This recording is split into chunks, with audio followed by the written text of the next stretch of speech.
Hello friends, I am Sulfana and today I am going to take the topic of TPM Pareto analysis and TOC. I hope you are all doing fine and staying safe. So without a further ado, we can hop on to the video. So first of all, I want to talk about the total productivity management, that is TPM. As you can predict by the name itself, it's a management of productivity, total productivity of the organization. So basically it identifies the productivity problems and it takes steps to solve it. That's the basic thing or aim of the total productivity management. And this word consists of total productivity and management. Total in this word is effectively use of company resources. Total means all resources, whether it's labor, material or other things, and productivity means increasing the productive power or enhancing the customer satisfaction. And management, as you all know, that clear business direction or performance measurement system, etc. So basically the concept behind the total productivity management is it manages the total productivity of the company or organization. The total productivity management is implemented in an organization to provide the operators of machines, the safety to the operators of machines. So it's aim to zero accidents and quality products, and also reducing the cost. Improving the total productivity by reducing the cost and increasing the quality and having zero accidents or breakdowns by the machines. So that is it. That is all about the total productivity management, and then we can move on to the next topic, that is Pareto analysis. Pareto analysis or 80 by 20 rule as it is called. Pareto analysis is a technique of decision making by the 80 by 20 rule. This Pareto analysis principle states that in any situations 20% of inputs or activities are generating the 80% of results or output. We can inversely also say this principle, that means the other 80% of inputs are only creating 20% of results. For example, 20% of company customers are producing 80% of company's revenue. The point is that majority of results are coming from the minority of courses, and minority of results are come from the majority of courses. So you can include this principle in your daily life as well to increase your productivity. This principle also allows you to increase or enhance your productivity. So this principle is adopted by the organization for improving the productivity as well. Okay. So you can improve your productivity by this principle.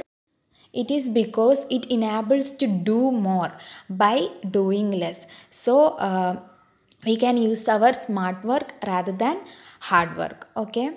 So let's move on to the usefulness of Pareto analysis.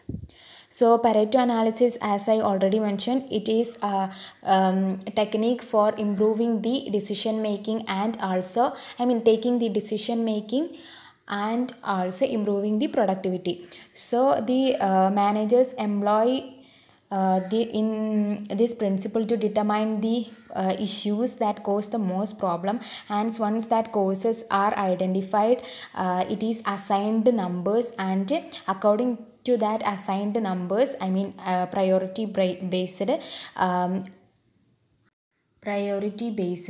then the first assigned score will be allocate the resources, and the company will try to solve the problems. And it also more utility in quality control because it detects the major causes of defects in products.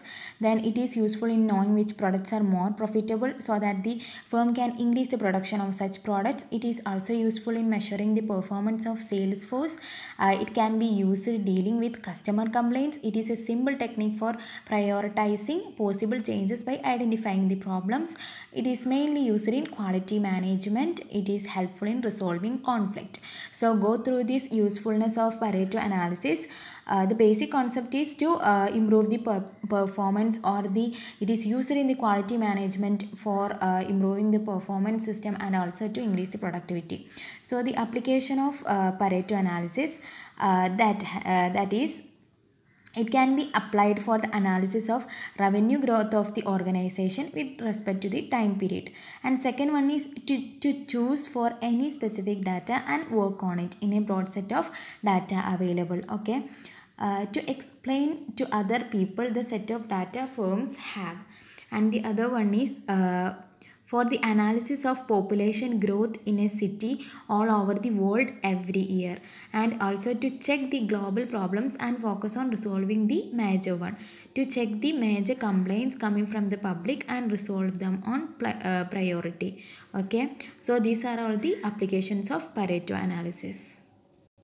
So that was all about the application of Pareto analysis. Then let's move on to the theory of constraints, or TOC.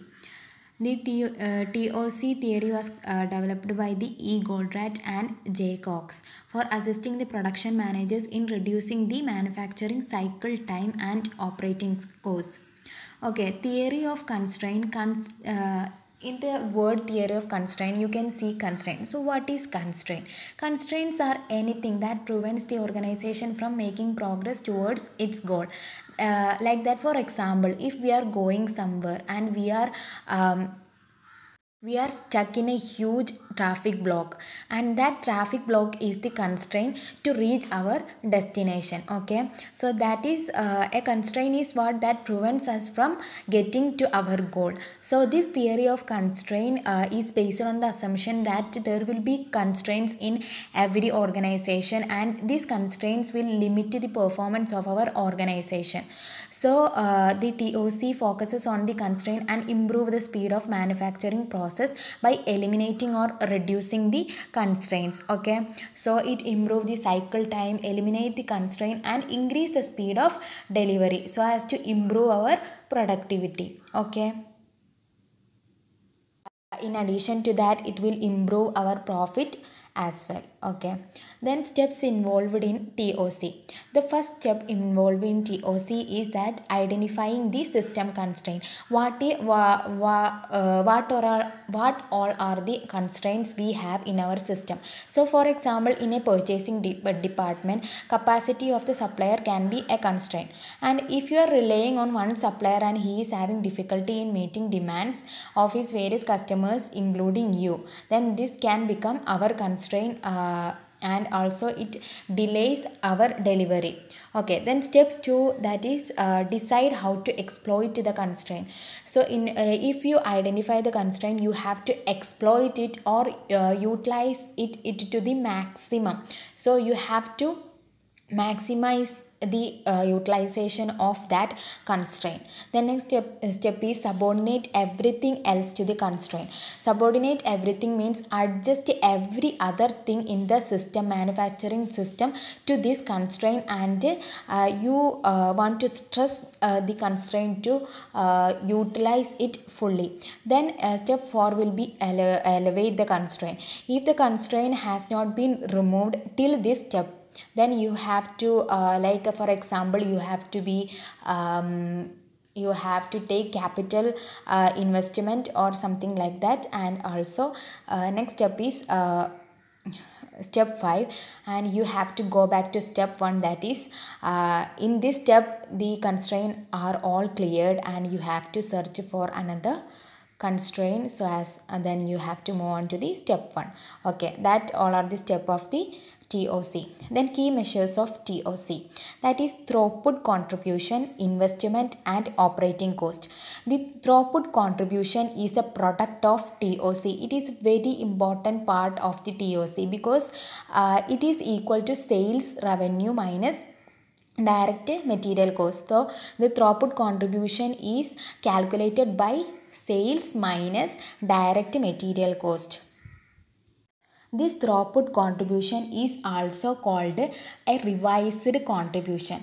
So you all know that we calculated the contribution, I mean simple contribution, by sales minus variable cost, and that variable cost included material, labor and overhead. But this revised contribution or throughput contribution only include the direct material cost, I mean sales minus direct material cost, because in this labor is not considered as variable cost. Labor is considered as a fixed cost, because even whatever our production capacity may be, we have to pay the labors, and in some industrial policies the labor is considered as a fixed cost. So throughput contribution is calculated by sales minus direct material cost, and the labor cost is avoided because it is considered as a fixed cost. Okay, the next one is investment. Investment is some cost of direct materials, work in progress, finished goods, inventories, R&D cost, and cost of equipments and buildings. Okay. The next one is operating cost. This is equal to cost of all operations other than direct material cost. Okay. Then operating costs include salaries, wages, rents, utility and depreciation. The main point of TOC you have to remember is throughput contribution, because the throughput contribution is a product of TOC. TOC has given us a throughput contribution in to the organization. Okay. Then methodology of implementing TOC.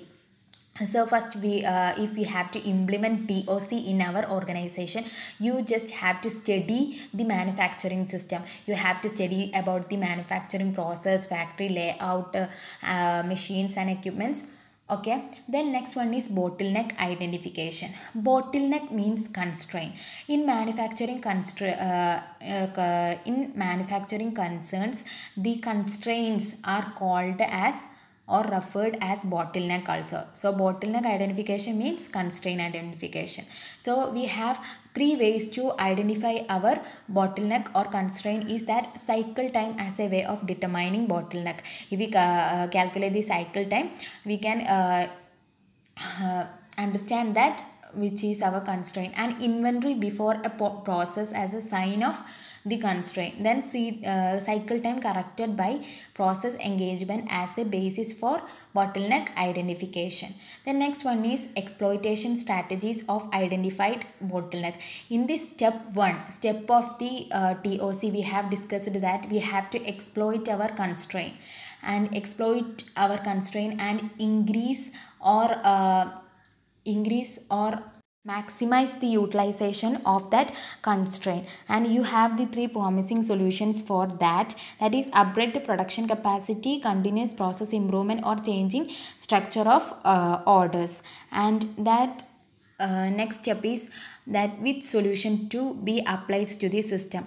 So based on the three solutions I have given in the above step, you have to select the solution. So for selecting the solution, you have for evaluation criteria, that is first one is effectiveness. You have to check the probability of success of that. And then next one is the investment scale or the finance engagement it has.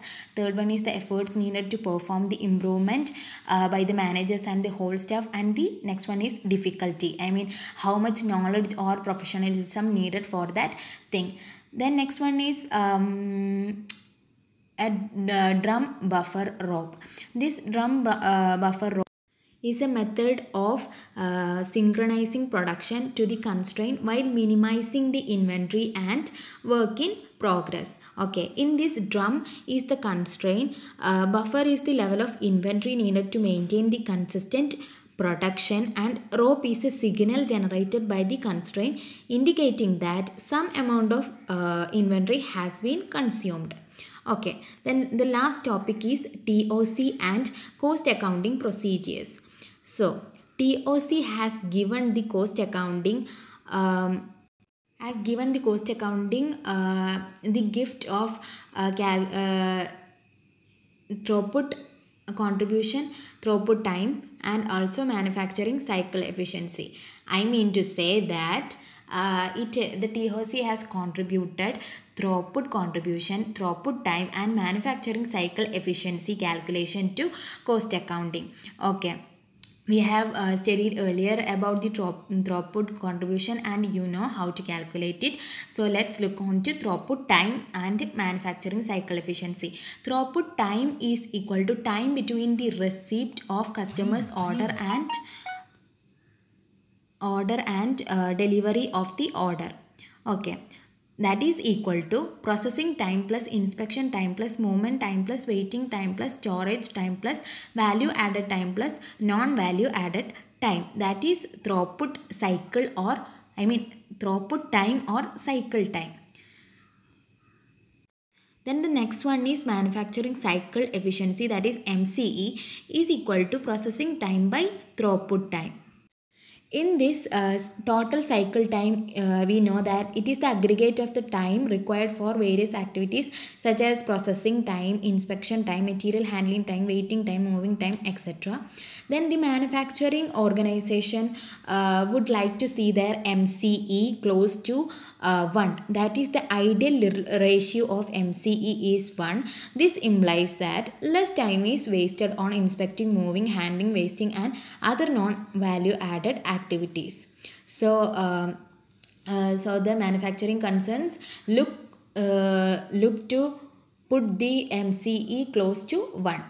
In this topic, we know that if you hear the word TOC, you know that is throughput. You have to remember that throughput contribution and throughput time, then manufacturing cycle efficiency. So throughput contribution is an important topic, and it is sales minus direct material cost. It does not include labor because the labor is considered as fixed here. So that's all about TOC and cost accounting procedures. So our seminar is over now. If you have any doubt, you can ask me.